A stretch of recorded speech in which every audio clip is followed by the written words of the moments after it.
evening, sim racing fans, and welcome back to LSRTV's Friday night doubleheader right here on iRacing Live. First stop tonight will be the Roddcar Truck Tour at Charlotte Motor Speedway, where the trucks get set to do battle for 83 laps in the Ed Haggerty Memorial right here on LSRTV. And joining myself, Andy Kessler, inside the sim racing broadcast booth, of course, is Gabriel Wood and our driver analyst, Josh Ball, of course.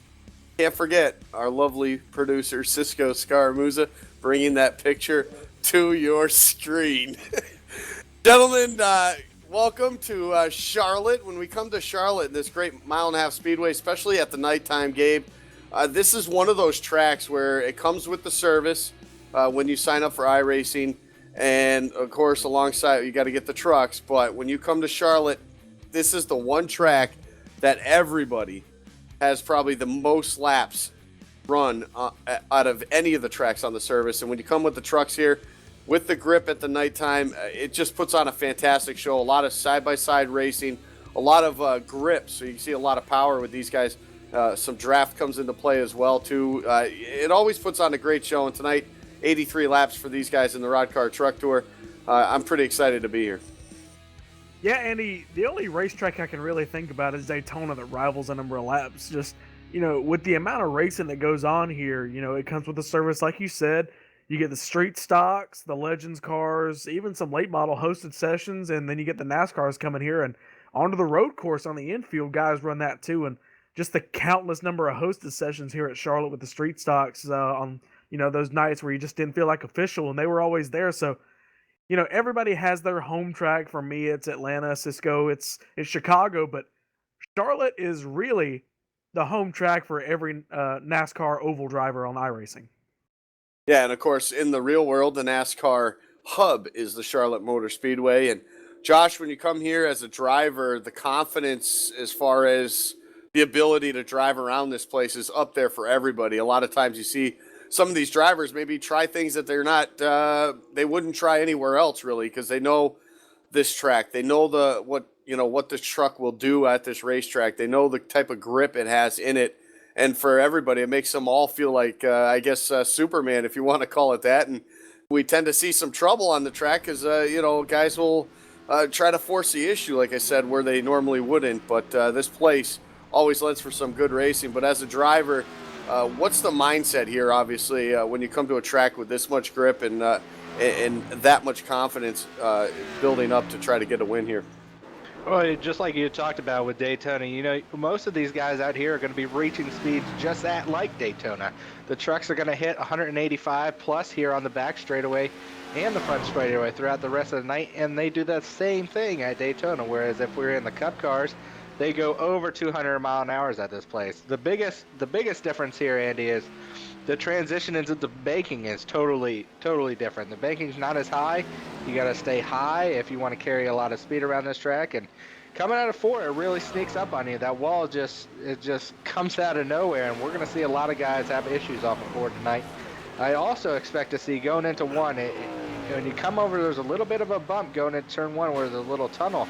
And when you go over that bump, it really throws the truck off. So expect to see a lot of guys having probably their troubles at either turn one or turn four tonight, but it's definitely going to be an exciting race, lots of high speed. Yeah, you're absolutely right. You talk about turn number one. It kind of reminds me of going into a corner at Dover, because it almost feels like you drop down into the turn, and I think that's really what sets this place apart from some of the other mile and a halves. It kind of sets you down, Gabe, and really allows, I guess, for that lateral grip on these trucks, and makes you feel almost invincible going into turn number one.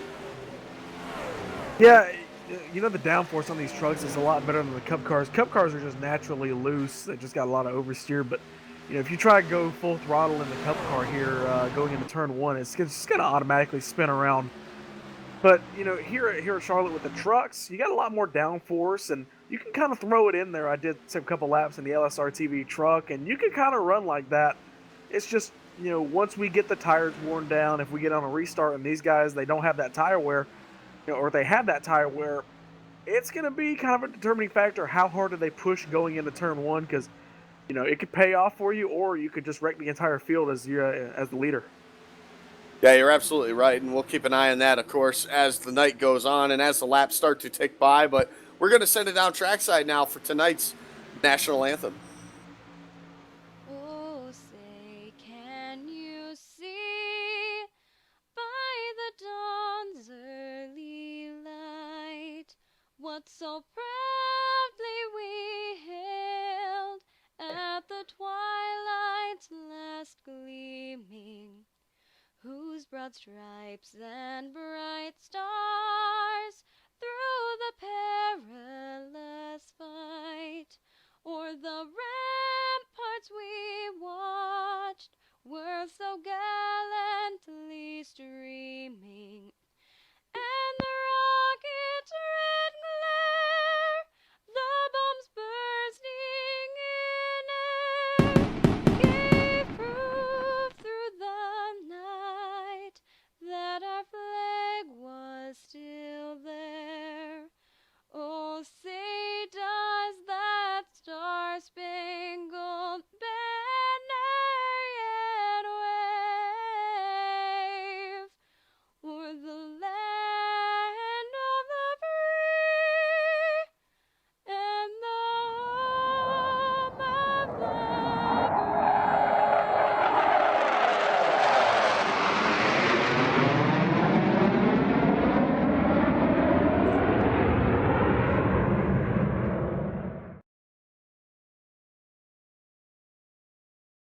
We'd like to thank Jaden Berkey for that beautiful rendition of the national anthem here tonight. And quickly, before the field gets done with their qualifying, we'll take a look back to last weekend, last Friday night, right here on LSRTV. And of course, we visited the great Rockingham Speedway. It's unfortunate it's not on a NASCAR schedule anymore, but these guys here put on a great show. And of course, we saw Christian Peterson pretty much dominate that race from the drop of the green flag. And then, of course, his teammate Seth the Merchant coming home in the second spot.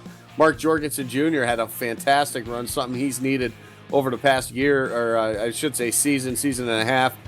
He picks up a third-place finish. Corey Henry came home in the fourth spot, fifth with the Kyle Major. And then Casey Malone, Rodney Wofford, Greg Hook, Sean Bowney, and Ben Nile picked up the rest of the top 10. The standings, of course, for the Truck Series after 4 of the 18 races set on the schedule here for this season. Seth the Merchant currently leads the point battle. It's only a slim 4-point margin right now over Rodney Wofford. Casey Malone, newcomer to the Roddcar Truck Tour, sits third, 8 points back. Then it starts to fall off, Gabe. This is where it really starts to get interesting for some of these guys. Daniel Ferguson, fourth in points, 35 back. And then it goes back to 39 for Christian Peterson and Matt Bontempi. Those guys you talk about in the bottom half of the top 10, they really need to get their things going here quickly. Well, I think early in the season they kind of shot themselves in the foot, just, not being consistent. The top 3 guys, they just run up front all year, and that's why you see them out there by, not a big margin, but it's certainly not a slim one that you can get done with in one race. It looks like we've got just over 25 drivers in the field so far, so top 5's not going to move up just yet, but they do have a big opportunity to score some points if any of the front runners have some troubles, and that's basically every week. These guys, they're behind the 8 ball, but they're certainly not out of it. They just got to drive smart and get some good finishes and hope the luck falls their way. Yeah, exactly. Obviously, when you talk about luck and racing, it goes hand in hand, Josh. And when you talk, when you always at the beginning of the season want to have a decent start, a consistent start for the first 3-4 races, just to get yourself up there in that, into that battle for the championship. You don't want to wait to the end. You don't want to be clawing your way up from out of it right from the drop of the opening race. Yeah, and this is different than we'll see later on tonight in the Super Speedway Series. But in the Truck Series, there is no chase, so you're basically trying to be the most consistent guy. Trying to win races, but the biggest thing is being most consistent. We saw that last season when Josh Anner walked away with the Season 1 championship. He really didn't win a race at all until like 2 races to go. He was just consistent top 5s every week, just going out there doing the best he could, and he walked away with the championship. So just being consistent out there for those guys. So, but it looks like we're ready, Andy, to go trackside to get this thing underway. That's right, and as the practice qualifying clock strikes 0, the field is getting set to get the grid for tonight's Ed Haggerty Memorial Race right here at Charlotte Motor Speedway. And, of course, a big, not a surprising face up on the front of the field right now, getting the pole for tonight's race in the 32. Seth the Merchant running a 28.850, a pretty darn fast lap right there. Corey Henry, he'll start in that second spot right next to him. Row number 2 is going to consist of Ramon Evans and Ryan Keeson. Starting 5th tonight will be that 99 of Kyle Manger. 64, Alex Hallinar is going to start first car outside the top 5, third row outside in the 6th position. 7th place goes to the 94, Frank Busilia, the 3rd. He's in 7th. Sean Boundy in that 34 truck in 8th. 9th and 10th goes to Rodney Wolford and Casey Malone in that 52. Making up row 6, Christian Peterson, last week's winner on the inside, with Matt Quick to his outside. Teammate Ray Rittenauer starts right behind on the 7th row to his outside. Justin Anderson, all those Dingleberry Motorsports starting there right together. P15 tonight, Rod Flag. 16th starter tonight will be the 20 of Derek Walker. Dana Osborne will roll off in that 17th spot. 18th goes to Josue Ramirez. Kelly Dahl will start 19th. And rounding out that top 20, that's the 28 of Shane McEachin. 21st goes to the 93 of James Pileski. He's going to look, all these guys really going to look to move up the field in the early laps. 22nd is going to go to Daniel Ferguson. Tommy Hall in that 4 and 23rd. 24th is going to go to Sean Turner in the 36th. And the 088 in Kent Connolly machine starts 25th, the last car to take time with a 29.242. 2 cars getting a provision with 26th position. Glenn Hendrick and Larry Camp in the 33 starts 27th with no qualifying time. All right, well, it's that time, Josh, and all these guys, I guess the nerves start to flow, the cars start to roll. You're right, pacing right now behind that pace car, and what's the last thing going through your mind as a driver when you're getting set to take that green flag? Just trying to get through this first couple of laps. You know, everybody's going to be out there trying to get as many positions as possible. Like you said earlier, this is one of the racetracks everybody has here on the iRacing circuit on iRacing.com. So anybody that's raced here throughout their career and did it a lot, they're definitely going to be the cream of the crop tonight. I expect to see Seth the Merchant stay up there a lot of tonight because he's raced here a lot. I've seen him race here a lot. So Seth the Merchant, I think, is going to have a good evening. I watched see his teammate winner last week, Peterson, come out through the field as well. We'll have to keep an eye on a couple guys down a little further down in the pack. James Pileski is one of those guys that comes to mind. Seems that week in and week out, he is one of those guys battling for a top 10 position. We'll keep an eye on that 93 truck as he rolls off the grid tonight in that 21st starting spot. Well, the field is getting set to get going. Pace car will start to look to the safety of pit road. Seth the Merchant, he's there. He's waiting. Green flags in the air, and we're racing here at Charlotte. The Ed Haggerty Memorial right here on LSRTV. Pretty good jump, though, on that outside, Gabe. That 12 truck, Corey Henry, he's looking to try to make some noise here early on. We talk about the top side, probably going to be the place as these tires start to wear off. You will carry a lot of speed off the corners right now. And you can see right there, Corey Henry able to at least stay somewhat in a battle for second. That's with the 83 of Ramon Evans.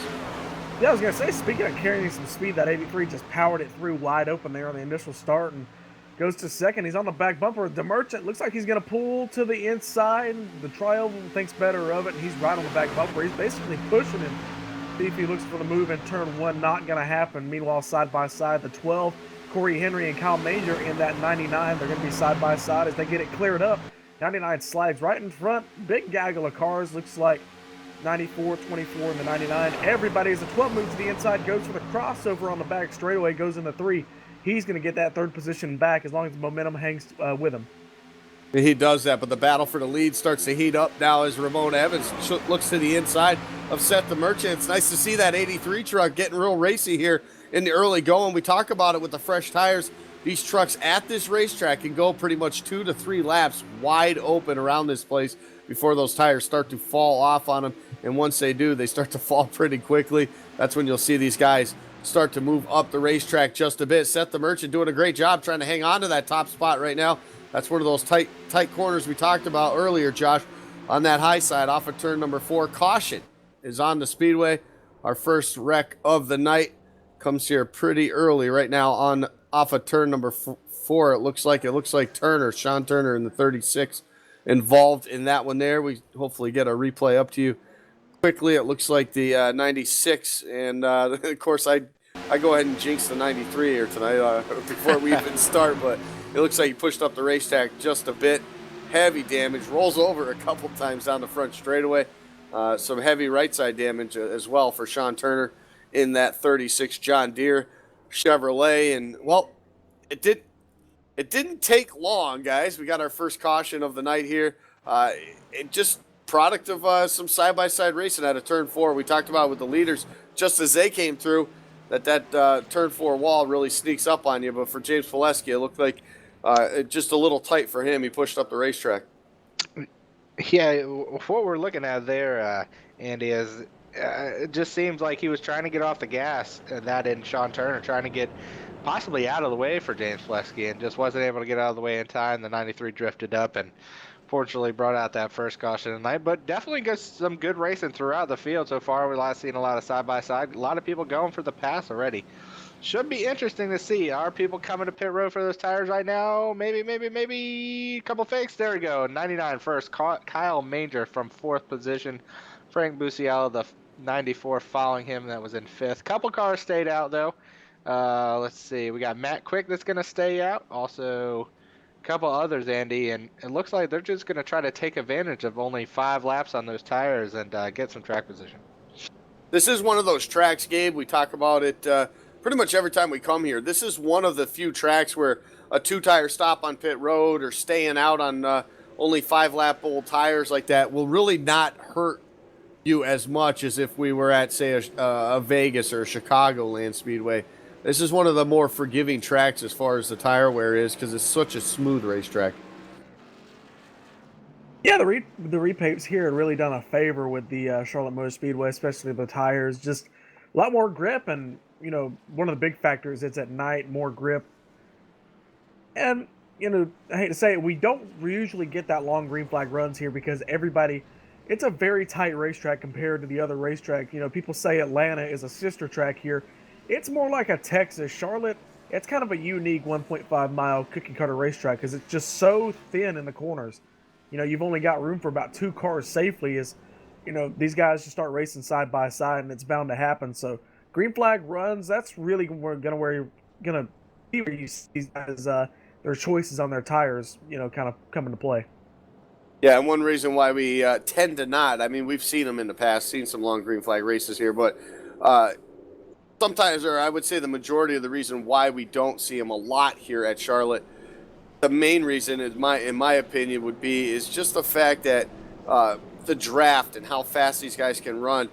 We tend to stay in larger groups at this racetrack. It doesn't really get spread out as much as it does at those more abrasive racetracks like Atlanta or like Chicago.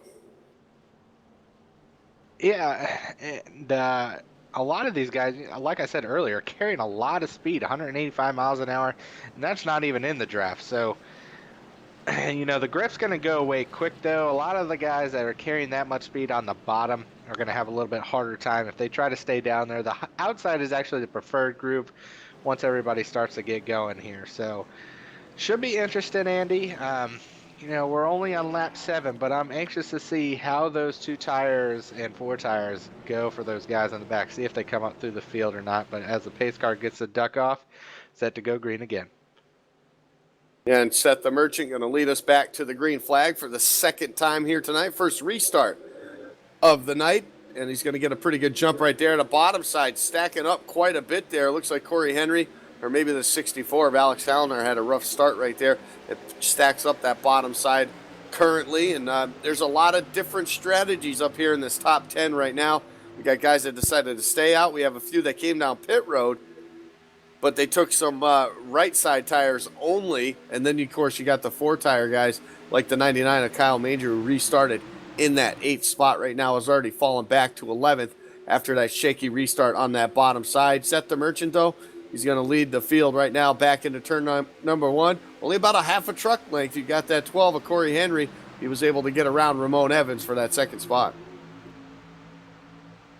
Yeah, yes, at 83 though, Ramon Evans is right on the back of Corey Henry, and he's ready to get back up there and challenge Seth Merchant for the lead. But if we look back to 4th position, we got a battle for 4th right now. One of the newer names we really haven't talked about too much this series, Alex Hallinar battling Ryan Keese right now for that 4th position, and It looks like Keith still's got the advantage on the outside, but those are two guys that did not pit there. And, you know, should be interested to see if they can keep it up there. A lot of the guys that have pit are just coming up through the field. I'm looking at Tommy Hall, started 23rd tonight, currently sitting ninth, and he's able to keep it up so far. He's stuck on that outside, so we'll see if he can get down. But that battle for the everybody everywhere is two by two, Andy. It looks like it's pretty racy. Yeah, and that's a product of this racetrack, and like what he said, that's why we don't see some major long green flag runs right now here. Working lap number 11 though currently. Another big shout out to the 26. Look at Rod Flag now side by side with the 87 of Rittenauer. They're trying to get it done right now off of turn number 4, and Rod Flag looking pretty sporty here in the early going, and just behind these guys as those guys battle for that 7th, 8th, and 9th spot right there. Sean Bounty leading kind of a pretty good pack right there. You got Kyle Manger in the 99 with the 4 tires. Bounty did come down to pit road. He decided to only take 2 on his pit stop, and he's been able to hold off that 99 truck here so far. So yeah, besides the front guys that have pretty much got single file, we say that, but here comes Ramon Evans on the inside now, trying to get around Seth the Merchant. That was close right there off of turn number 4. 32 almost got in the wall. Ramon Evans now pulls to the inside. He's going to battle it out now in turns 1 and 2. Yeah, and it's battle side by side there. Seth the Merchant, Ramon Evans. You still got a battle behind them for that 4th position. It looks like Keith and Hallen are still going at it. But right now, Seth the Merchant too powerful on the outside. Now it looks like Hallinar is just going to go say, hey, I'm just going to say this outside too. I'm taking over 3rd from Corey Henry. That outside's coming in, Andy, and it looks like a couple of guys are coming to the front. First car that really got tires there, Frank Busiala. He's moving back through the field, back up to 7th position, and he looks like he's getting some positions quick. Oh, the 83 in the wall off turn 2. Yeah, that looked right there. Ramon Evans just looked like going into 1. He wanted to try the outside lane to try to get around the leader, Seth the Merchant. Ended up just pushed up the racetrack too much, hit the wall out of turn number 2, and we keep an eye on him. You see behind him, it kind of stacked the field up right now. You got Rittenauer and Manger side by side. They're 2 by 2, 3 rows deep right now. I think 4 rows deep right now. Shane McKeechan trying to get up into the party right now. The draft playing a huge factor, keeping all these guys as close as they are. As now Manger looks inside of Ramon Evans into turn number 3. Ramon Evans going to try to hang on to that. The problem is I think he might have heated up those tires a little too much. Here comes trouble just in front of him. Oh, man. The 94 upside down. Frank Busiala just coming off turn 4 there. Got into it with Matt Quick. He goes up and over into the catch fence. That's huge. That's a big, big wreck, Andy. Yeah, we're going to go on board on that replay right there, and just flat out made contact right where that kink is in the tri-oval right before the start-finish line, and wow, was that a major wreck for Frank Busilia right there off of the corner. That's heavy damage to that 94 truck. The 89 of Matt Quick, he's got a lot of damage on that right side too, but that was a major flip around right there for the 94. He'll have to take the virtual tow as these guys slow down to the pace and try to catch up to that pace car. Second caution of the night here, and I think we're still. Man, what a incredible wreck right there. Yeah, that was, and everybody behind them. Good job by most of the guys. They all scattered as quick as they could. Most of them missed that wreck. It really only looks like maybe the 83 of Ramon Evans just had those issues, got in that pretty hard as well. But besides I think a lot of cars went under the 94.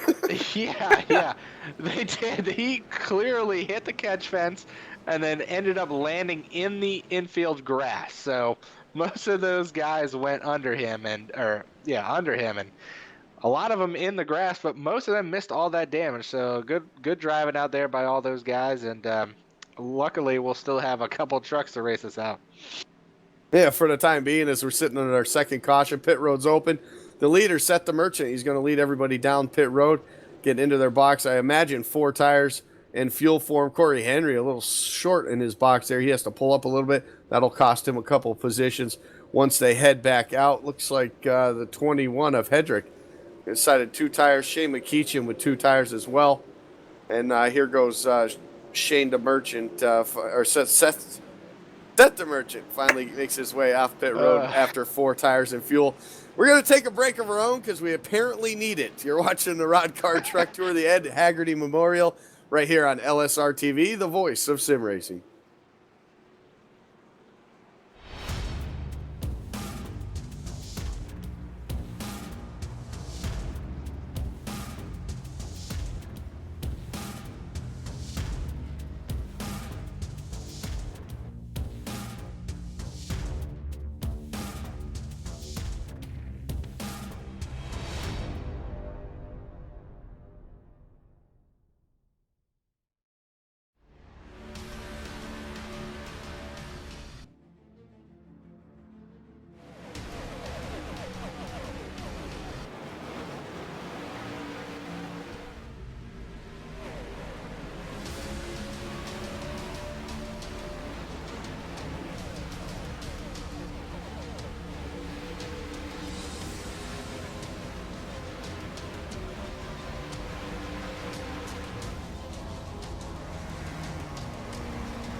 Welcome back, everyone, to Charlotte Motor Speedway, the Ed Haggerty Memorial Race for the Roddcar Truck Tour. Guys, we just saw our second caution of the night, and both of them have been pretty spectacular. Cars flipping everywhere right there. We saw a couple guys taking some gambles on pit road. Glenn Hedrick stayed out, led a lap, came back in to get his pit stop, get his tires and fuel. He'll start in the back. Couple 2-tire guys up front right now in that front row. Shane McKeechin in that 28 and the 71 of Christian Peterson. Right behind him, though, are the 4-tire guys. We'll see how long this can hold up for the front 2. It held up for the time being for Shane McKeechin on that last one. It was only 5 laps. This last run was about 10 or 11 laps, so there's a little bit of a difference there. We'll see if Shane McKeechin can make quick work of these front 2 as the pace car works its way through turns number 3 and 4. The field's all stacked up, ready to get it going. Again, a couple notables up front right now. Tommy Hall started 23rd. He's running 10th. We'll see if he can make up some more ground. As the green flag goes back in the air, Shane McKeechin leading the field. And we're off racing right now. That bottom side, it looks like both the guys having trouble there, slipping maybe just a bit on the restart right there. The second row able to hang right with them. Right on their back bumper for a second there. I think we're at Daytona.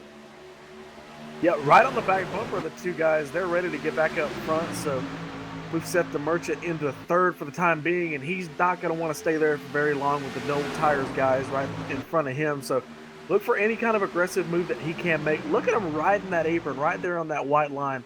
Everybody's keeping it very conservative, just running a couple inches above, maybe a couple feet. But he's sitting there just gaining that time, riding on the bottom. He's not scared of spinning it out, and that may be the key to winning this race, just not having any fear and just running it as hard as you can. It looks like the 71's getting a pretty good run, Christian Peterson, but that, well, Peter's out on the outside of the racetrack, and he falls back in. Yeah, look at Seth the Merchant, though, working that bottom side like you talked about. The apron's one of those touchy places at this racetrack. You really don't want to get down there with those left side tires. When you do, it tends to loosen that truck up rather quickly, and Seth the Merchant doing a great job of hugging that white line, but just not going down below it right now as they battle for that top spot off of turn number 2. He's going to be able to get right up to that bumper, but the momentum is still carrying Shane McKeechin in that race lead right now. It's going to clear him. He does clear him going into turn number 3, but you can see the difference in the line right there with the fresh tires. All those guys right down on the white line where you see the 71 and 28 kind of running about a lane above them. So you can already see with the 2-tire stop with those 2 that that's already forcing them to run a little bit higher. Yeah, it looks like Peterson got a little too high there going into turn 2. His teammate Manger looking to the bottom, and he's still battling up there pretty good. But yeah, like I was just saying a little while ago, that outside is definitely going to come in. We saw Halinar using it to the advantage earlier, as actually Halinar looks to the bottom, just as I said that, coming here, trying to pass Manger for the 4th position again. And he's going to make short work of it. He got clear already just down the front straight, so move Alex Halinar back up to 2nd position. Got most of those the 6-man Motorsports teammates all up there in the top 5 right now. Seth the Merchant, Christian Peterson, Kyle Manger. Definitely doing a good job tonight in their Target Chevrolets. But Shane McEachin, the one that stayed out there, started P20, pulling away. Guys, I'm not really sure. Those 2 tires, no tires, seem to be working so far, or maybe it's just being out front. That might be the key to it all. Being out front here, clean air, maybe the biggest factor that we haven't even talked about. Yeah, the clean air, that most definitely is probably helping that 28 truck right now. Of course, the 2 tires that he took on that last most recent caution we had right now, he's like you said, he's pulling away right now, about 7 to 8 truck lengths away from Seth the Merchant right now as they head back into turn number 1. Alex Halinar, one of those guys, started in that 6th spot, but he's been there all night long, and he's worked his way around Christian Peterson for that 3rd spot now, sets his sights on that 32 truck. We'll take a look around Sean Bounty. We just noticed pretty good battle going right there inside the top 10. All those guys. Casey Malone, a winner already this season, and you see him, the rookie, getting the job done, and he's right there in that top 10 right now, and battling pretty hard with one of the series veterans. That's Rodney Wofford. Of course, he makes his money on the super speedway tracks. He's one of those guys that just flat out, especially Daytona. I can't even count the amount of times he's won at Daytona in this league, but he's getting the job done so far tonight, right there in the top 10. Pretty good. That's pretty much the best battle on the racetrack right now as they exit turn number 4. Everybody else single file. Rod Flag just ahead of them, looking to the inside of Rittenauer. He's going to try to move himself up another spot. Started 15th. That's a pretty good run for that 26 truck. Yeah, great run for Rod Flag. But going back to the battle around the 52 and the 7 of Rodney and Casey, look right there behind him, that Dana Osborne. Looks like he's just picking and choosing which lane he wants to go with, whichever one gives him the best opportunity to get by, because they were racing side by side. You could see him warping just back and forth, trying to figure out what lane he wanted. He's going to choose that inside lane as he goes to the inside of the 7 truck.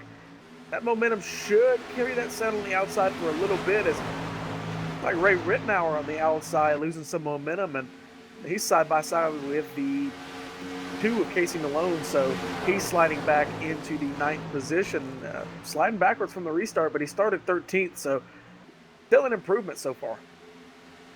Yeah, it is an improvement from the beginning of the race so far for that 87 truck, but it just seems like, everyone says, okay, as the tires wear out, that top side is the lane to be in, but it seems like some drivers can't make it happen. They really need to be the bottom, and right now it looks like the 87 would probably prefer to be on that bottom side as Wofford now looks to the inside. They make their way around the lap truck of James Pileski right there in the 93. He's down on the apron trying to stay out of the way of the leaders right now as they race off turn number 4. Wofford, though, he's having some trouble trying to get around Rittenauer for the time being right now. They'll settle it out single file right now into turn number 1, and Osborne still trying to work over that 77 to Justin Anderson on the inside. He'll get it done off of turn number 2 right here. Close call, close to the wall right there for the 77. Yeah, and that battle it's pretty heating up there around that 8 car, and everybody's just going for as much as they can. 12th position, great racing on the track, and that's a big result of those fixed setups that we've had now. Last season, majority of the time was all open setups, but this season, all fixed. So all these guys out there, same strategy. Maybe not same strategy, but everybody's got the same setup. You can't tinker this way, you can't tinker that way, only steering ratio and offset. So a lot of these guys getting it done, out there racing as much as they can. And, it's a pretty good battle throughout the whole field. You don't got people too far away from each other, but I want to take a look at that front. Unfortunately, it's starting to be uncomfortable for Shane McEachin. Those 2 tires starting to wear off. Seth the Merchant about a car length away now. He is right there He is about to, looks like he's going to get a big run off of turn 2. Looking for that lead once again, Seth the Merchant. Yeah, definitely a pretty neat thing. I think a lot of guys taking notes of how long Shane McEachin was able to really pull ahead. He was almost half a second ahead of Seth the Merchant. But as this run has gone on and as the laps have started to tick away off of this current run that we're on right now, you can see that 32 really starting to really try to pick his lane and which one's going to work. And you can watch that 71 just behind him. He set him up right there. Look to the inside of Shane McEachin. They're side by side for the race lead, but I want to keep an eye on that 71 also, who's right behind these guys. In turns 1 and 2, he's literally running right up against that wall, Gabe, and it's working for him. But like I said earlier, the top side works for some guys, but other guys just can't seem to dial it in. Yeah, it's amazing. And, the only reason the 28's up there is because he's being forced up there. And this side-by-side racing is allowing that 71 to get in here. If he could push that 28 by the 32 of Seth the Merchant, maybe he can get to the lead.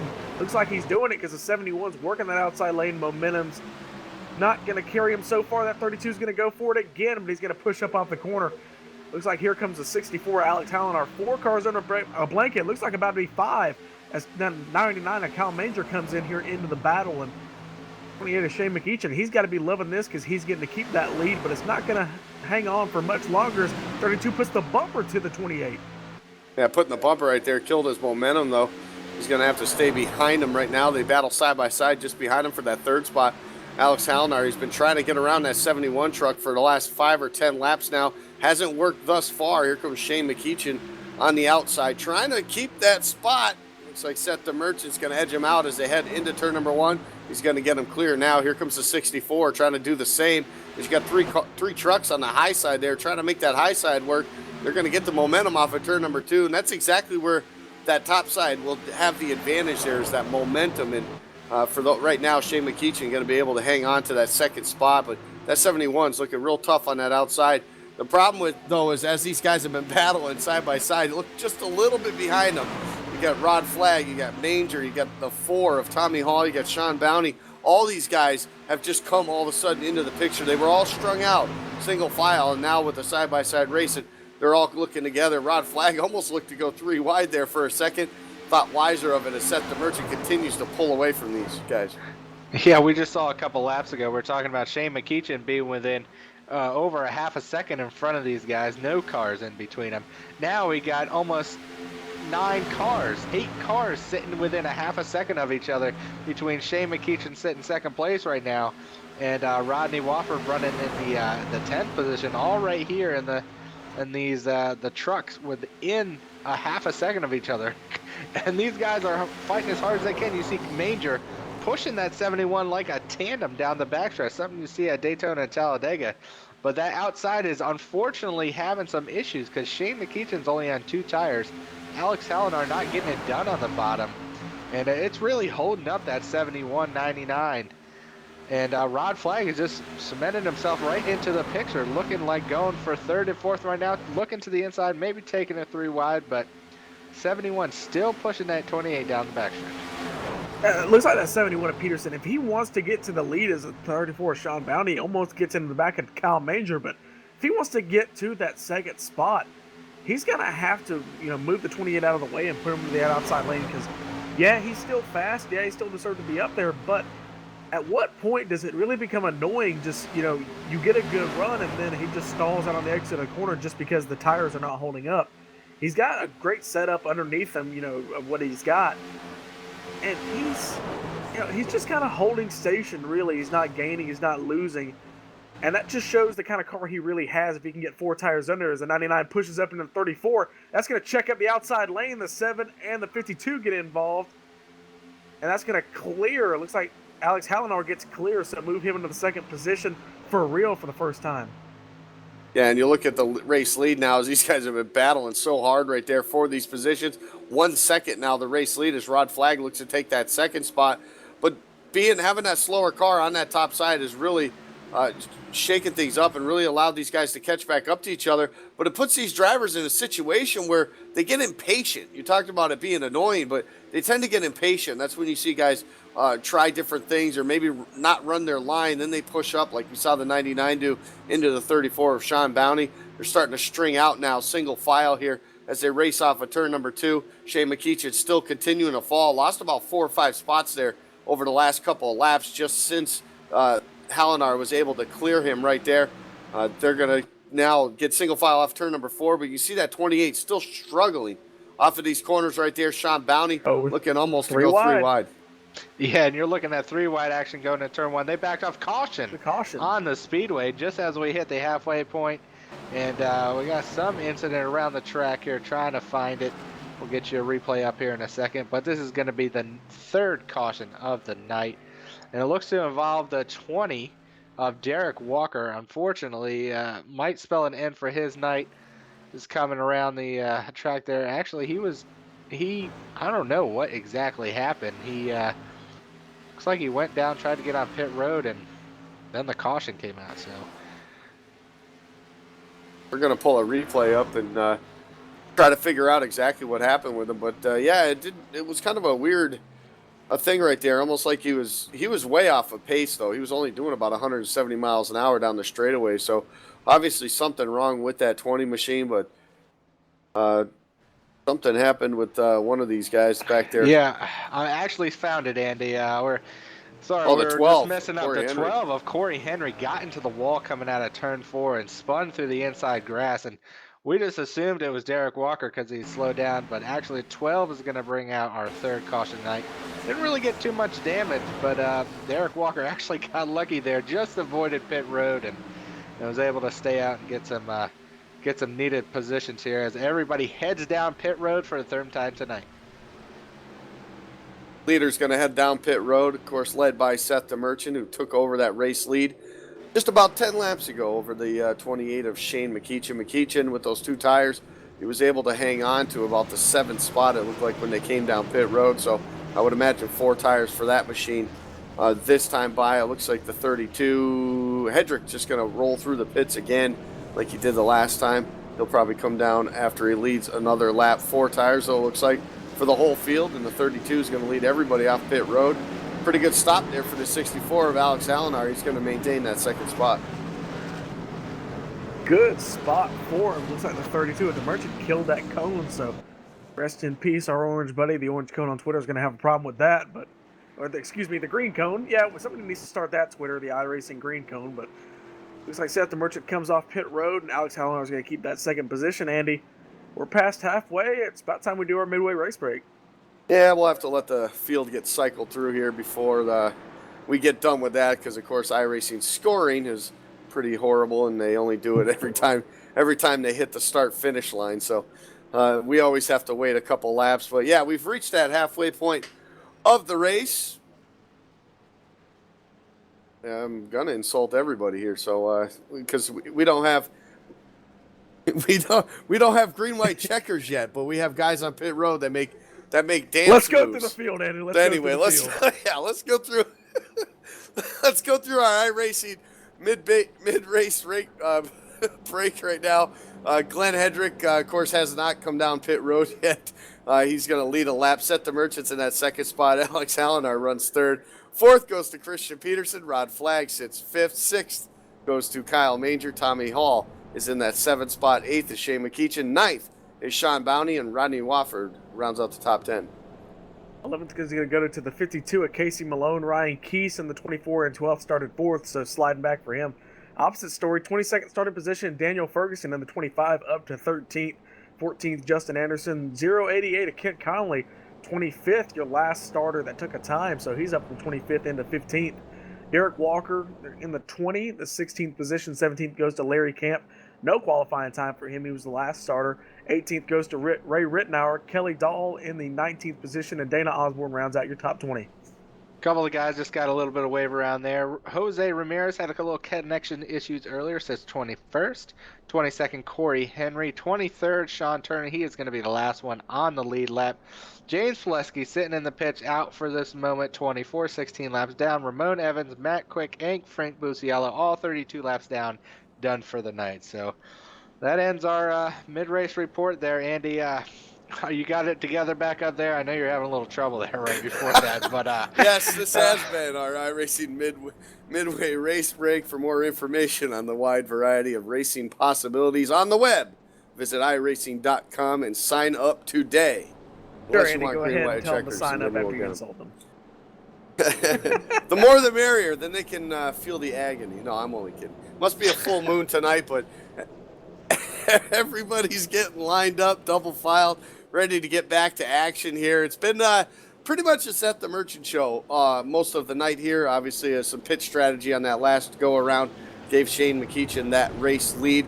He's going to actually restart in his 7th spot, so I think that tire stop for him after starting 20th, making that gamble on pit road has definitely paid off for him. He's got his track position. Now we'll see what he can do with 4 fresh tires as the pace car looks again for the 3rd time the safety of pit road. Seth the Merchant going to lead the field back to the green flag once again. Outside lane, trying to get a jump on it right there. That's Alex Hallinar. As the green flag waves, and a pretty good start. Look at Rod Flagg on the outside. He's going to start in that 4th spot. That's pretty good for that 26. It's been a while since we've seen that truck up here in the top 5.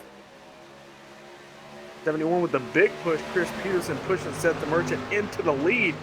64 trying to hang tough with Rod Flagg behind him and almost going to go 3 wide down the straightaway, but they think better of it. That's one thing you can't do here easily is 3 wide. You could probably get away with it on the front straightaway, but not for long as Seth the Merchant gets clear, so he's going to move into the 1st position. His teammate following the 71 of Chris Peterson trying to get clear, but that 64 is not making it easy for him as he's hanging tough there on the outside.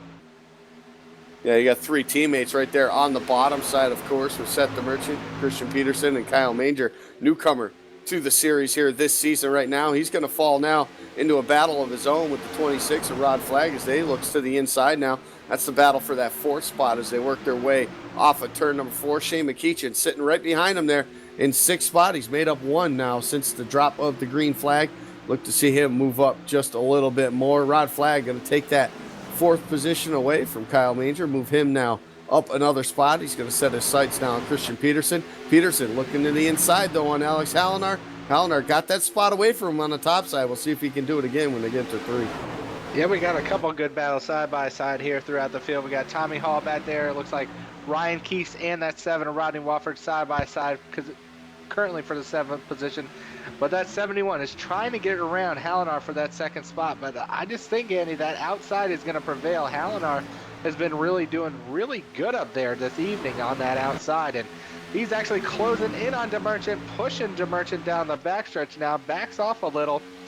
Unfortunately, slowed his momentum, but he is all over. 3-way battle for the lead as Peterson looks to the inside for the lead. Looking to the inside, and it actually trapped as Seth the Merchant went up to the high side off of the exit of turn 2 last time by. It trapped the 64 in that huge run that he did have.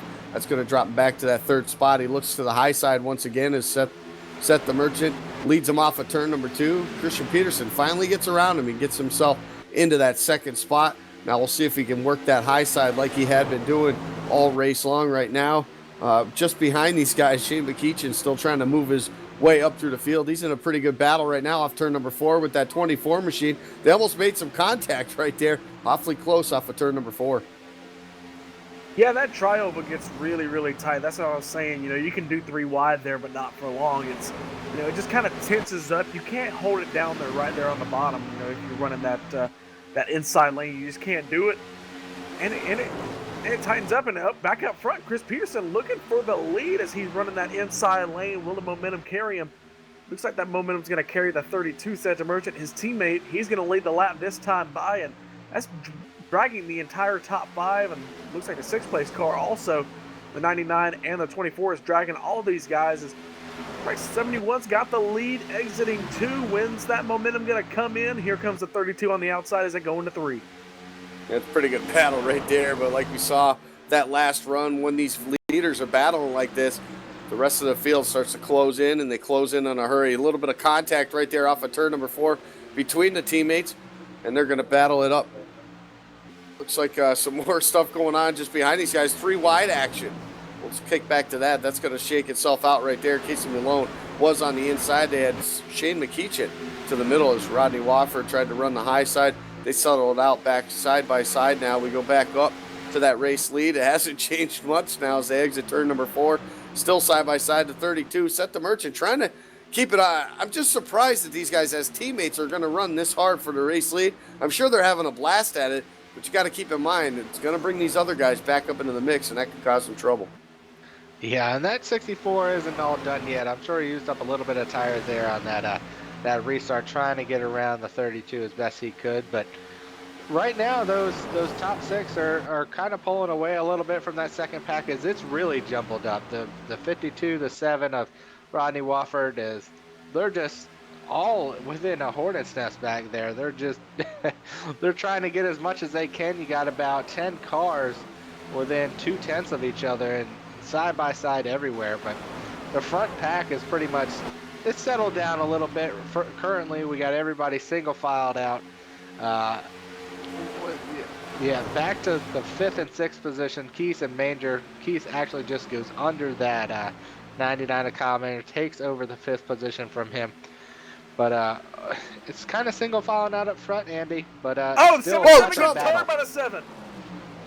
77 Big and the action. 7 makes some contact through the trioval right there, and looks like the biggest trouble right there was for the 77 of Justin Anderson as they made contact coming through the trioval. Rodney Wofford, of course, he was spun around there also into turn number 1, and it was just flat out ran out of race room right there. It looked like the 77 kind of came up the track a little bit higher, I think, than that 7 really expected him to. I would have thought that 77 would have stayed more closer to the grass on that one, but just some contact right in front of the field. And again, fortunately, only a couple of trucks, especially with how many were running right next to each other there. Only 2 of them with some major damage. Yeah, the track basically cleaned itself. It's so flat, the guys kind of stayed up there and gave the rest of the field time to go by. The only 2 cars involved, the 2 cars involved in it, the 7 and the 77, that's it. No unnecessary casualties there. And Andy, we should be good to go to the end on tires at least, and on fuels, because we're going to get the restart. We're going to pit here with just over 20 laps to go, and that's going to give these guys just enough time to, run their tires hard and then let them kind of wear out. It's not going to get to that point where they're just super weared out and they can't race, and I think we're going to have a perfect run to the finish. Yeah, we might see some guys here with 22 laps to go when they come down pit road right now. You might see some guys maybe in that outside that top 10. You were just mentioning that, Josh, that might take some 2 tires on this stop. We'll have to see if any of them do. It might be suicide, honestly, with 22 laps to go, but there's going to be somebody out there that's going to try it. Yeah, we didn't have too long on that run. I expect somebody to try it because we saw Shane McKeechin for pretty much 10 laps stay out front. So you get a couple of guys that may take 2 here. Seth the Merchant out first, by far took 2. Just some making his cement lead there. Didn't want to give it up. But Sean Boundy also taking 2. Corey Henry as well. And another car taking 2 out there. And Glenn Hendrick going to take 2. Just as we saw him shuffling up earlier, staying out leading some laps, he's like, oh, I'm coming down to get 2. I'm going to make a race for this. So definitely did a couple strategies here, Andy. And just like we just said, 2 tires, 4 tires. Let's see what prevails. We will see what prevails. And like we said, when we get the restart, it'll be about 20 laps to go, maybe 19. So it is going to be a short run, a short dash to the finish here. In this one here tonight. I'm not sure, though, Gabe. We might not have seen the yellow flag for the last time, though. No, well, we've seen a little trend here, some green flag running, and then we get a caution, so we might. But with the way these guys are running, yeah, and they racing side by side so much, especially if the 32 and the 34 get to side by side racing, and then all the guys on 4 tires get behind them, they're just going to get over aggressive, annoyed, and impatient, like what both of us has said all night, and end up just wrecking each other trying to get by. Yeah, it's going to be fun to watch here as this race goes on. And I think for Seth the Merchant, I think for Sean Bounty, the fact that a couple other drivers behind them took 2 tires as well. I think it'll help these two at least settle it out for the race lead for the time being. Anyway, obviously as things go on, and if a couple of those guys with the 4 tires can get around the 12 and the 21, they might have the opportunity, especially with another restart, to possibly put some hurting on these front 2 and maybe get around them, maybe steal a win, especially from that 32. He's been stout. He's going to be one of those guys. I mean, the talent level's there, Josh, for Seth the Merchant in this truck series. We saw him come off the Cup Series championship just I don't know, about 4 or 5 weeks ago there, just at the end of 2015, and he's one of those guys, obviously, with the talent level there. Hendrick's going to come down pit road and finish his service on his truck, so that'll put him out of it as far as the late going here for that 21 truck. But he's one of those guys, a clear-cut favorite, I would imagine, for the Truck Series title this season. Yeah, he's definitely poised to make a good run at the Cup Series as well. So, but Seth the Merchant, yeah, one of the better races here on Friday nights with iSuper Speedway and Roddcar Truck Tour. So, although, Andy, I'm gonna go ahead. I think we're gonna have a winner tonight by the name of Rod Flag. Rod Flag. Hey, that'd be fantastic. And you know, he's had a good truck all night, and honestly, he was up there fighting for the lead. He's usually not very aggressive in the beginning of the race, but comes down to the end, he's going to go for that win. And he's a second truck on 4 tires, sitting in row number 3 right next to Alex Halinar. I think he's got a really good chance, Andy. He probably does. He absolutely does have a good chance. And it's been a well, unless you jinxed him, but it is one of those. He's won some races, but they've been the shootout races the last 2 seasons in a row. It's been a while since a points-paying race has been a victory lane for Rod Flag. We'll see if he'll be able to get it done here, starting in that 6th spot on this restart here. Pace car off and down to pit road. Seth the Merchant going to try to beat that 34 off into turn number 1. The green flag is out. Pretty good jump on that outside. A little bottleneck going down on that bottom lane. The 99 of Kyle Manger having to step out just a bit there so he didn't run over to 64. They head down into turn number 1. Seth the Merchant, he's going to clear him now. Leaves that bottom side open. Sean Bounty going to try to hold off Corey Henry on the top side. Corey Henry moves to the inside. Not going to have a fender on him by the time they get to turn 3. And here comes Sean Bounty. He's going to pull to the inside quicker than Seth the Merchant. Seth the Merchant's got more of an art to his driving. Andy pointed that out earlier under caution. He's got a lot smoother of an entry. It's not direct, and that's going to pay off here on the long run. You know, if tire wears, these guys scrambling back in the pack right there around Rod Flag, racing very, very hard. Looks like Ryan Keese on the back bumper of Sean Bounty. They're side by side for the 2nd position as they go into 3. He's got a fender on him. Is he going to dive it down? He does, and there goes Rod Flag on the wall, and there goes 12 of Corey Henry. Oh, there it is, Oh, the big one. Here it is at Charlotte. We got 4, 5, 6. Oh, one on its roof, one into the wall. Oh, man, that all started right there on that backstretch with Rod Flag. Unfortunately, I jinxed him there. Him and Alex Halinar decide to get a little racy, bang doors, and that's pretty much where it started. Alex Halinar at the same time tapped the rear end of Corey Henry. Looked like they had it saved, and then, unfortunately, Manger got in the back of that 12. Took everybody around. We saw Halinar go up and over on his roof, and that took about 5 or 6 cars out. But again, bringing out the caution again tonight. Sorry to Rod Flag for that, but under the 4th caution this evening. Looking at the replay, look at the 71. How good of a move was that? He saw that wreck developing, ducks it down to the apron off turn 4, goes through the grass. 4 wide at one point, the 99, the 52. They all get together. Alex Halinar gets into the wall, and he goes by, no damage. He's going to inherit, looks like, the 4th position. So good move, a good instinctive move by the 71.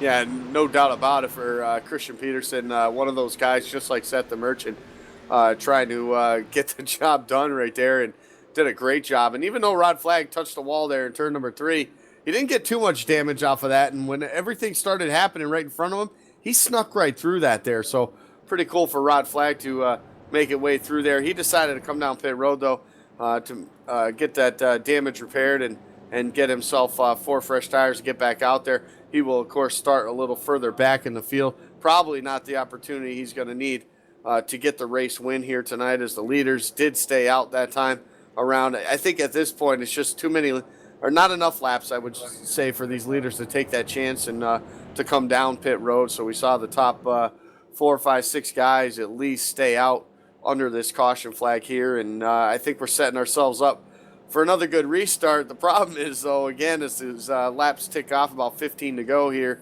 it's that point again, like, you know, are they going to be able to settle down just a bit, or are we going to see another caution flag? Andy, I don't know. The best answer there, I don't know. I think there's going to be a caution, really, because we just saw hard racing. That was, we're still at more than 10 to go. So these guys out there again, another caution is going to bind up the field 2 by 2 once another time. And I don't know. I went in there and picked Rod Flag, of course, gets in the accident. Hallinar as well, second car that had 4 tires, he's out.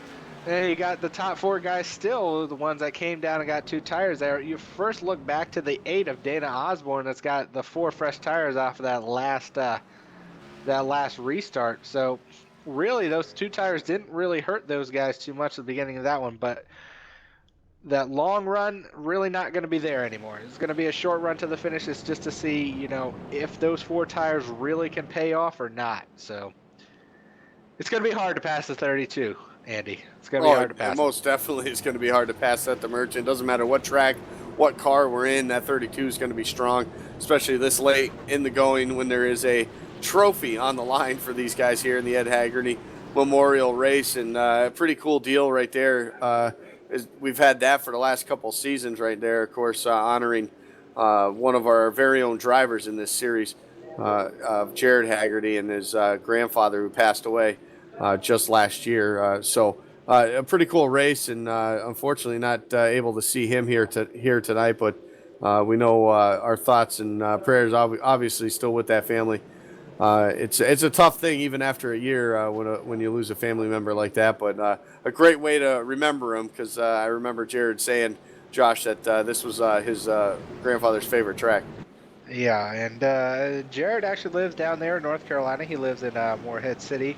I was not too far away from him before I made my adventure up to Pennsylvania, so definitely a hometown track for Jared and his grandfather, and great that he was able to sponsor this race in honor of him tonight. So unfortunately we didn't get to see Haggerty out there this evening, but I'm sure he's out there and watching this great race, and it's been a good one, and it's about to be even a little bit greater here as we come down. We got 32 of the 24 Keys about to take the green flag, hopefully for maybe the last time.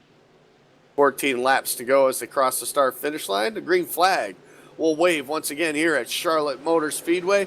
Top side going to try to get the run. Ryan Keese trying to time it just right. Just behind him, it's going to jumble him up just a bit. Rod Flag going to be able to restart in that 9th position, so we didn't lose too much there as these top guys battle hard right now off of turn number 2. Getting real close like there. Looks like the 24 trying to pinch those guys down to the bottom, trying to get that run, trying to take the advantage of the momentum on the high side. It wasn't going to work. He's going to find himself in a battle right now for that 3rd spot with Dana Osborne now to his inside. Sean Bounty, he's trying to reel in that leader as Keith still continues side by side with Dana Osborne. Yeah, Andy, if you look back at these restarts we saw before with Sean Bounties, we got a caution. We'll get back to that later. Another caution here just inside 10 laps to go. Yeah, it looks like maybe the 52 was involved with that one right there. A big wreck. We'll try to get a replay of that one. Got a couple of guys in that one, Andy, and it looks like it all started up around the 7 car again of Rodney Wofford, that 12 Corey Henry, and the 75 of Jose Ramirez. They were trying to go 3 wide on the tri-oval, and it just did not work. It's basically the best I can answer that. There's not enough space to do it right there. The 12 made a move, wasn't there, and unfortunately took those 3 out. The 088 of Connolly just barely missed at 94. Frank Bucial with a crazy move down to the bottom to avoid that. But there we go, another caution, and we're going to have probably less than 10 laps to go once we get this all cycled through, and another chance at the green. On the field actually this time we'll get that 10 lap to go mark. So With that said, I mean, we're probably down to the point now with we only have the opportunity for one more caution after this restart here. So at some point it does end, obviously.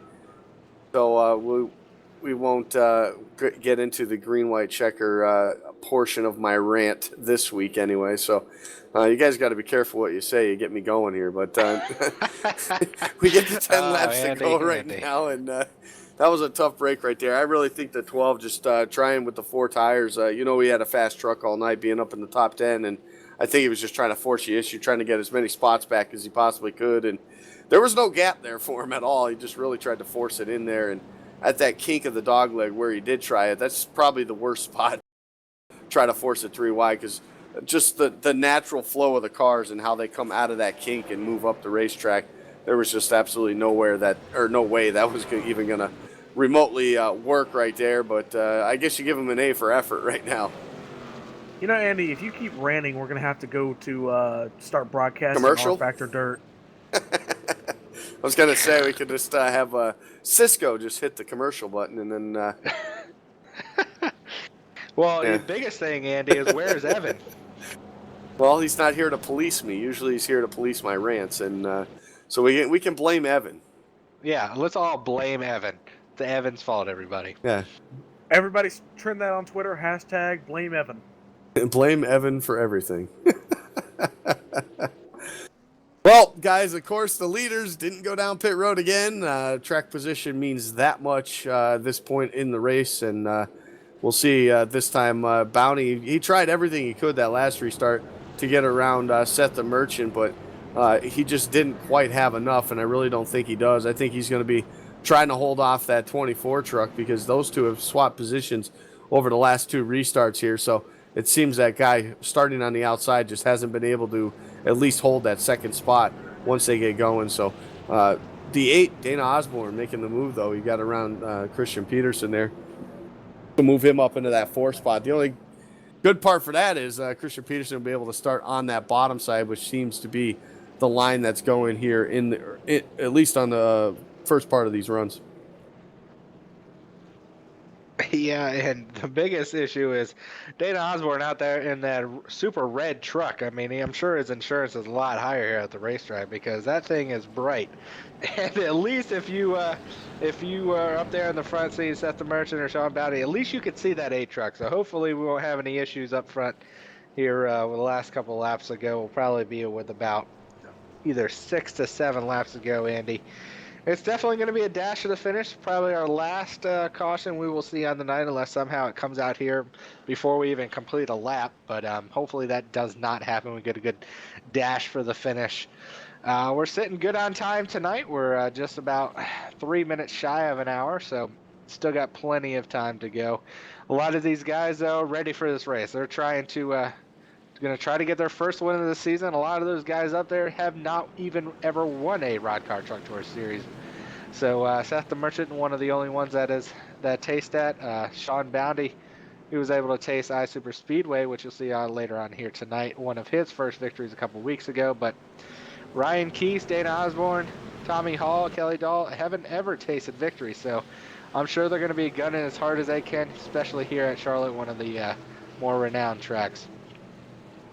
Yeah, another guy up there in the top 10, just want to note here late in the going, Derek Walker had some issues earlier on in this race. He's sitting there in that 8th spot on this restart, so a pretty good rebound for that 20 machine as well. And Rod Flagg's still able to be up there inside the top 10. He will start in that 10th spot here on this restart. We'll see if he can pick off a couple more here before this thing's said and done. The 12 who was involved in that accident, he's going to restart in that 12th spot. We'll keep an eye on that machine as well. Pace car going to look again for the final time to the safety of pit road, and Seth the Merchant going to lead the field once again to the green flag, and he's going to get a pretty good jump there on this restart there. He's going to pop. Whoa, trouble right behind him. There it is. Contact. Totally jinxed it. It looks like Tommy Hall got into the back of the 8, and oh my, is there some damage on the going into turn number 1. They couldn't even make it to the turn number 1 on the green flag. All but about 10 cars involved in that. And it's blocked. The whole track was blocked. There was nowhere to go, guys, and just unbelievable.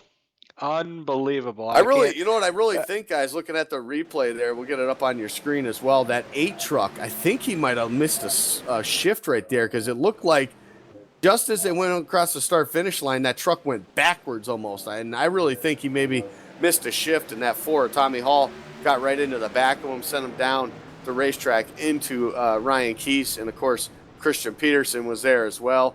So big trouble for all those guys and everybody that was right there in that top 10. That was exactly what they did not want to see here. And looks like Rod Flagg involved with it at 13, the 12 of Corey Henry as well. And behind him, the Christian 21, Peterson. the 25. I mean, just add them all up right there. Lots of carnage in turn number 1. I And a think pace that's car the had to drive biggest through it. wreck. That was the biggest wreck I've seen in the Truck Series, I think. That was, and we weren't even going, not even 100 miles an hour. Yeah, and we weren't at Talladega or Daytona, so that's just amazing right there. Oh, wow. Well, we're lowering the laps as we mentioned, and looks like we should maybe get at least a 1-lap shootout here as they sit right now. We're working lap number 79 of 83, so that's going to give us like five to go currently. That 26, a pretty good job. Even though he's got damage, he's up to 3rd right now. So we'll see what happens. We'll see if we get this thing back underway, guys. But we're approaching that point now. This time it'll be 4 laps to go. So it looks like we might have a 1-lap shootout to finish this thing. It may be, unless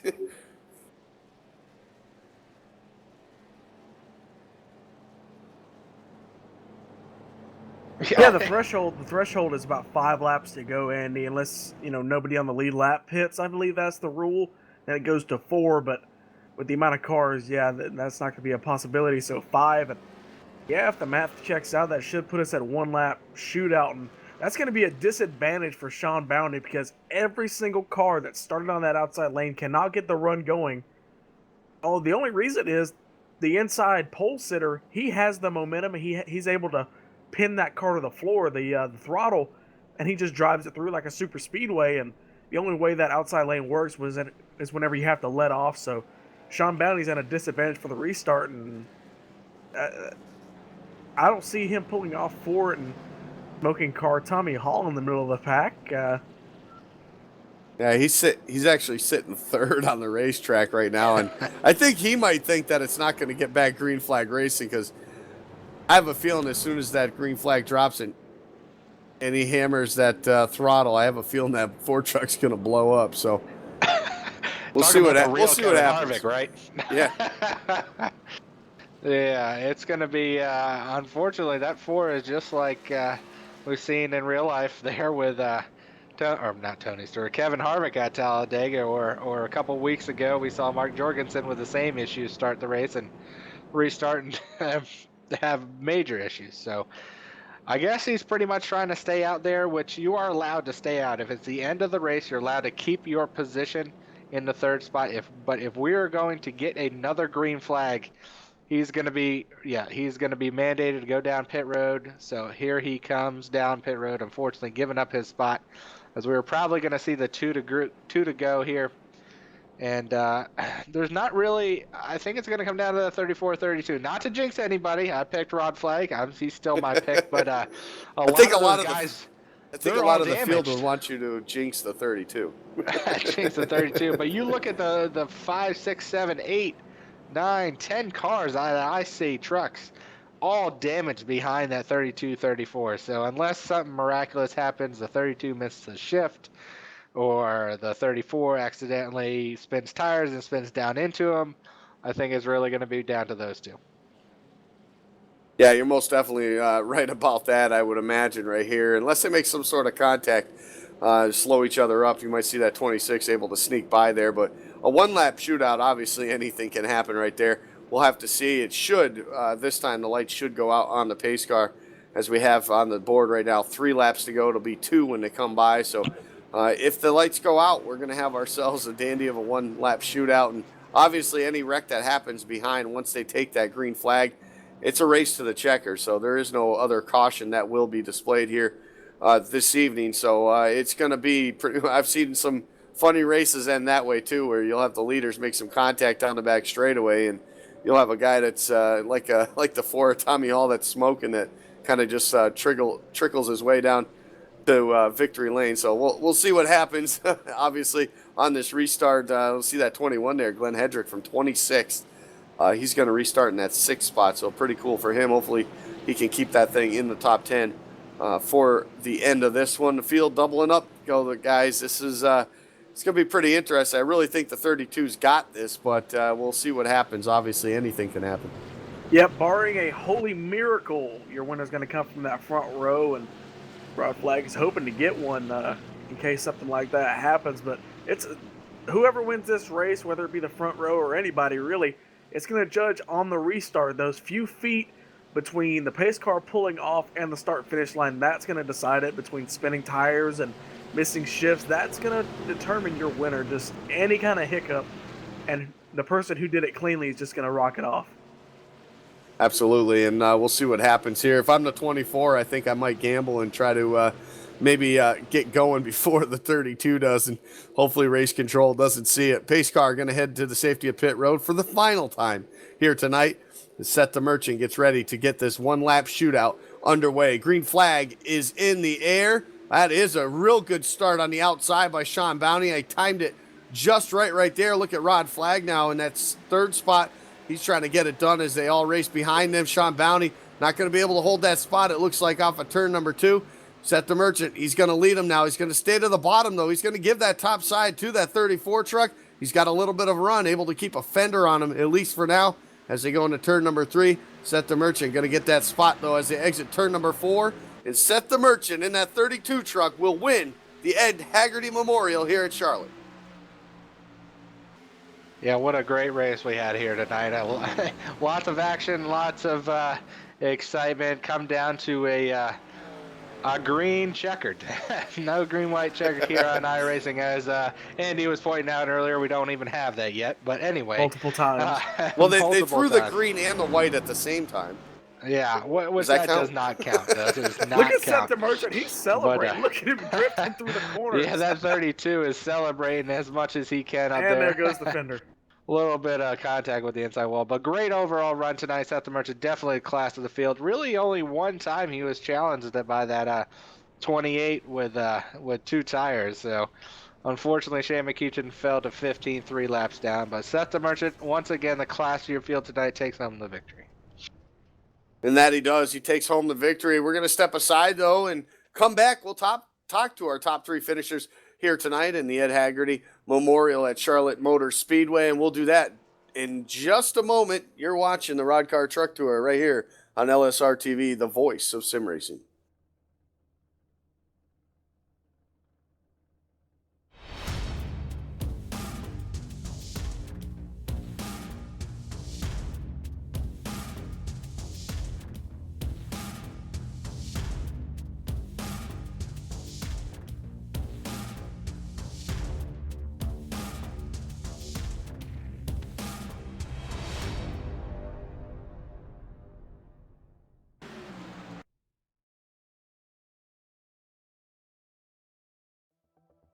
The 2016 iRacing World Championship Grand Prix Series is all about change. New teams, new drivers, new tracks, even a new logo. And oh yeah, there's a brand new car. After 5 years of competition, we say goodbye to the Williams FW31 and we say hello to the McLaren MP430.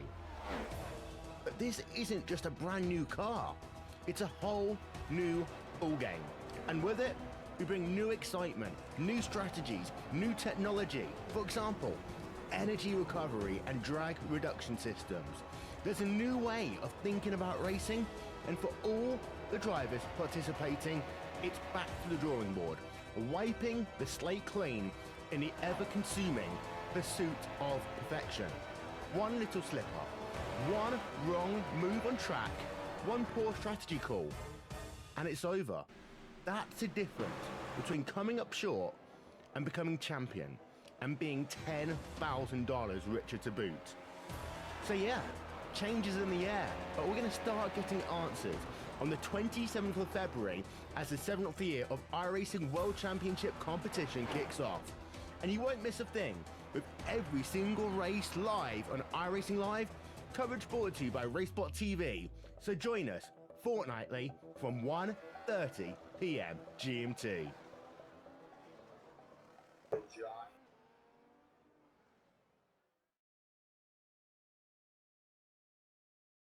And welcome back here to Charlotte Motor Speedway. We just had the conclusion of the Ed Haggerty Memorial race here for the Roddcar Truck Tour, and fantastic race it was. We'll go real quickly through the final finishing results here. Seth the Merchant coming home with the win tonight. Sean Bowney, a solid second place finish for himself. Third went to Rod Flagg. Glenn Hedrick came home in that fourth spot. Fifth went to Rodney Wofford. Kent Connolly in the 088 finished sixth. Seventh went to Christian Peterson. Corey Henry finished eighth. Ninth went to Daniel Ferguson, and Justin Anderson rounded out through top 10. Yeah, Kelly Dahl, 11th place finish tonight. Good run for him. Kyle Manger, 12th place. Last car on the lead lap, truck on the lead lap, I should say, Ray Rittenauer. Unfortunately, a couple of casualties after that. 2 laps down, Sean Turner. Shane McKeechin rounds out your top 15, 3 laps down. Let's see, 16th, sorry. 16th, Larry Camp finished 3 laps down as well. Tommy Hall, 4 laps down. Jose Ramirez, 18th, 5 laps down. Well as Derek Walker. And rounding out your top 20, Ryan Keith, P20. 21st, Dana Osborne, one of the cars caught up in that big wreck on one of the final restarts. Casey Malone in the 52 finishes 22nd. Alex Hallinar saw him a big flip down the front straightaway. Saw that a bunch tonight, but a lot of big wrecks. James Pileski in the 24th position, 47 laps down. These guys just not having the race they wanted to. 52 laps down, 25th goes to Raymond Evans. Matt Quick and Frank Busilia III is going to finish 27th, 58 laps down. And with that, we'll throw it down pit road, and Josh Ball has caught up with our third place finisher, and that's Rod Flagg. Yeah, I'm down here with Rod Flagg, our third place finisher on the night. And basically, he out there doing the best you could, Rod. Unfortunately, we had a restart there with about 15 to 20 to go. I think it was lap, 65, 66. And unfortunate events, I actually picked you to win the race right before that. And of course, it's the LSRTV booth curse there, but got a little bit of damage. Still able to walk away with a podium finish third on the night, so definitely a good points night for you. Oh yeah, not disappointed to come away with a third place, good points night, and truck was really good. We happened to have some speed. I think we were, after probably about 10, 15 laps, we were, pretty much as fast as the leader. So we just had a really good Pop Secret Silverado tonight, and again we'll take the third and go on to. Hate to say it, Bristol next week. Yeah, one of the new tracks on the circuit here for Roddcar Season 2 Truck Tour, and Bristol, one of the I'm glad I'm not going to be down there with you guys. The Beehive, as it's known sometimes, really half-mile track. Definitely not going to be running close to 200 miles an hour there like you were tonight here, but it's going to be just as fun, I'm sure. It would look like a lot of fun out there tonight. Oh yeah, it was good. I mean, there was some accidents that kind of just came out of nowhere. I think that when you have restarts, it certainly bunches up the field, and new tires, old tires, it certainly makes it hard to sometimes just get spin tires, or somebody bumps you from behind. I saw a lot of different things happen on those last couple of restarts. So, luckily we're the beneficiary of a wreck. We didn't have too much damage there at the end, but Sean and Seth got through with pretty clean trucks tonight. So that's why they were the class of the field. Yeah, overall good night, top 10 in practice. Had a little disappointing qualifying there, 15th midfield, but still able to walk away with third position. Great points lines as we just discussed. Rod, any sponsors shout out you should like to thank before we let you get on to it later tonight with the Super Speedway? Yep, just want to thank the drivers of the Roddcar Truck Tour, drivers of Super Speedway, Cheerios, Pop Secret, Quaker State, Betty Crocker, and we'll go on to the Starsville and Alabama 250. I think we may be on the pole, so it should be a good night. Once again, guys, that is Rod Flagg driving the number 26 Ford. Great night for him. Now it looks like Gabe is down there, caught up with Sean Boundy, one of the up and newcomers here in the LSRTV, not LSRTV, sorry, the Roddcar Truck Tour. Yeah, you down doing? here on pit road, 34 Sean Boundy. Sean, like he said, newcomer to the league. You already got a win in the Super Speedway Series. Hadn't got it yet in the Truck Series, but you came close tonight with a second place finish. Yeah. Yeah, we had just had a really good starting spot, 8th place. Judging by the way the race went on, got an early caution. I took a chance on 2 tires to see how that would work out at the beginning, and then for the rest of the way. And I felt like, of course, 4 laps, there was a bunch of cars that really took off at the beginning, but after those laps wore off, I really felt that truck come alive, and I was just starting to catch everybody real bad. But then I just got caught up behind them. So that those 20 laps to go, I thought to myself, you know what, it's now or never. I get by those guys, take 2 tires, get out, took second place, and it turned out to be a really good call. There was a lot of cautions there, but honestly, I wish I had a lot less cautions. I really felt like as soon as I got going, I really would have had a shot at taking the. Great day. Brought the truck home in one piece, and I'm happy with second. Happy with second. Sean, on that final restart, we saw everybody who started on that outside lane, they just could not get the run through turns 1 and 2 because the leader could just run full throttle. You know, do you think that kind of doomed your finish with that 1 lap shootout, or do you think you had a chance if you had a good enough restart? Well, that was the most nerve-wracking thing.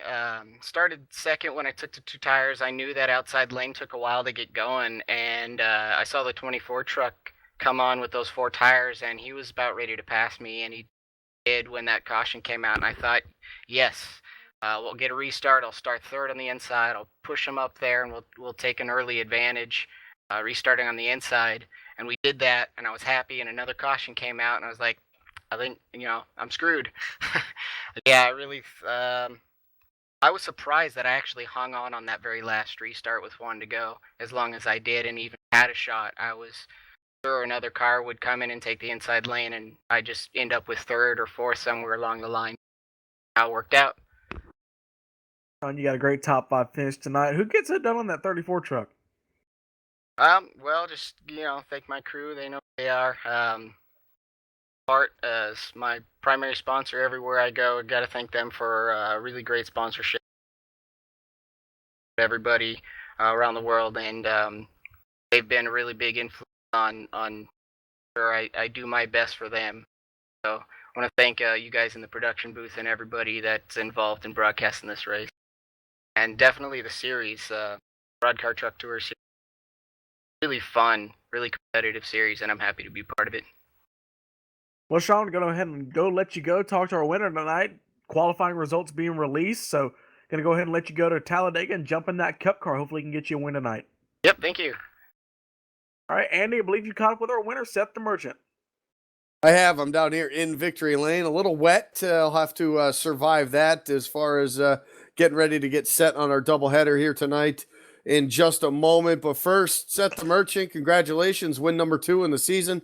4th career win. Puts you 1 now behind Brandon Chaburko with a series leading 5 wins. And you won at Darlington. Now you pick up the victory here at Charlotte Motor Speedway. And pretty thrilling for yourself. You're able to extend your points lead from 4 to 13 now as the series moves on to Bristol next week. Oh yeah, definitely. Honestly, going into this race, I didn't think I was going to do too well because the setup is pretty much the opposite of my driving style. I kind of like how Darlington was, where the car's kind of all over the place, loose. And tonight it was just really tight, pretty much the entire run from start to finish on new tires. And got lucky in qualifying, really. Got out of the pits and got right behind the pack and got a draft lap, put me on pole, and then kind of figured it out about 20 laps in and just hung on. Yeah, well, just like Darlington, you were class of the field there. You led a ton of laps here tonight at Charlotte, and obviously, as a contender now, you've put together quite an impressive 5 races now so far on the season. How good or how important was a start like this for you going for a title here in the Truck Series? Really important because last season I had a really bad start, and then about the last half of the season I did really good last year, and this year I'm trying to be more consistent, try to go for the championship, and because last year I wrecked, I think like 3 or 4 races like right at the beginning, so it's really important to have a good start here. Yeah, obviously an important thing to get a good start like that, chasing a title, and we'll let you get going here. Make it quick for you because we know we got some work to do and a pretty long race here coming up next on LSRTV. So sponsor shout out, Seth. There's a whole bunch of people I'm sure that helps you get here to victory lane. I just got to thank P Money Designs, everyone at Six Man, and you guys for broadcasting, and Rod for putting the league on. Well, we appreciate it again. Congratulations on another victory here this season, and we'll see you in just a little bit here. Thank you. There you have it, our winner here tonight at Charlotte Motor Speedway. And guys, we'll keep it short and sweet, but another win for him, a pretty impressive start to the season. Like he said, he struggled early in the season last season, and it really took him. I mean, he was clawing and grabbing for everything he possibly could to make up the points. Wasn't able to get it done at the end, but to have a great season like this, Gabe, or a great start to a season is just so important when you come into these series. Yeah, just blasting off wins, top 5 finishes. It's really what you need. Been just consistent. That's what I talked about during the pre-race show. The wins, yeah, they're great, but second place and third place, they pay just a few points less if you can't get it done, and that's what you really need to win a championship. I mean, Matt Kenseth won his NASCAR championship with 1 win all year, and that's all you need really. Not with the new point system with the chase, but with the old system where a lot of these leagues run it. All you need is some good finishes. Good, consistent finishes will get it done. And Josh, obviously you got some work to do here coming up, so we don't want to keep you too long either. But coming up next couple weeks for the trucks, we had some interesting racing with Darlington, Rockingham. We throw in an intermediate track like Charlotte here tonight, but talk about the schedule coming up the next 2 weeks. We got Bristol and then Martinsville, a couple short tracks. It's going to really test these drivers. Yeah, a couple of half-milers there. It's definitely going to be interesting. You got those are definitely different than the 1.5s we just saw with Charlotte here tonight. 185 miles an hour. Next week we'd be lucky to hit 120, 135. So a lot shorter racetrack, not as much movement. We're still on the fixed setup, so everybody's still in the same realm. So although just as you sounded here tonight with Seth Merchant not thinking he was going to do very well, a lot of these guys could be out there thinking, hey, next week I'm not going to do so hot. But you know what? It's Bristol, baby. It's real short, lots of action. And if there's a wreck, it's going to be big. There's really nowhere to go, especially in the turns. So definitely look forward to next week there at Bristol and coming up with Martinsville. But yeah, looking forward to later tonight, Super Speedway here live on LSRTV here in about 20 minutes or so, and get underway for the endurance event. But yeah, it's definitely setting up to be a great season here on Roddcar Truck Tour. That it is, and we wish you the best of luck, obviously, for yourself later on here. And you got 250 miles to get it done here tonight, so I know this is one of those ones you've been looking forward to on the schedule as far as the trophy is concerned. So good luck to you, Josh. Thank you. Thanks, Andy. Thanks, guys. Well, that said, we've had a great first start to our doubleheader here on Friday nights, and it's just getting going. And the excitement that he talked about at Bristol is not. Well, it's going to be some pretty exciting stuff, but I'm looking forward to the excitement we got going on here at Talladega just in about 20 minutes time or so. And we hope that all of you who've been watching us here on LSRTV and iRacing Live for the Roddcar Truck Tour, we hope you tune it right back here in just a few moments. It's the Stars Fell on Alabama 250 on LSRTV. We hope you join us for that. And until then, we'll see you there.